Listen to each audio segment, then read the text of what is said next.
യേശുവേ ഉമ്മ വച്ചുണർത്തിയ 22-ാം ദിനത്തിലേക്ക് നാം പ്രവേശിക്കുമ്പോൾ കാരുണ്യപ്രവർത്തികളിൽ നാം ധ്യാനിക്കുന്നത് അന്യരുടെ കുറവുകൾ ക്ഷമയോടെ സഹിക്കുന്നത്.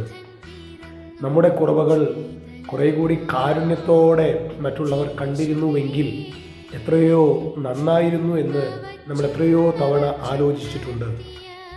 പ്രിയ സഹോദരങ്ങളെ, ഞാനുമായി ബന്ധപ്പെട്ട വ്യക്തികളിൽ എത്ര പേരുടെ കുറവുകൾക്ക് നേരെ ഞാൻ കഠിന ഹൃദയത്തോടെ വർത്തിച്ചിട്ടുണ്ട് എന്ന് നമുക്ക് ആത്മശോധന നടത്താം. മറ്റുള്ളവരുടെ കുറവുകളെ ഔദാര്യത്തോടും കുറേ കൂടി മനസാക്ഷിയോടും കൂടെ കുറ്റപ്പെടുത്താതെ അവരെ ചേർത്ത് നിർത്താൻ വേണ്ട ദൈവകൃപയ്ക്ക് വേണ്ടി നമുക്ക് പ്രാർത്ഥിക്കാം.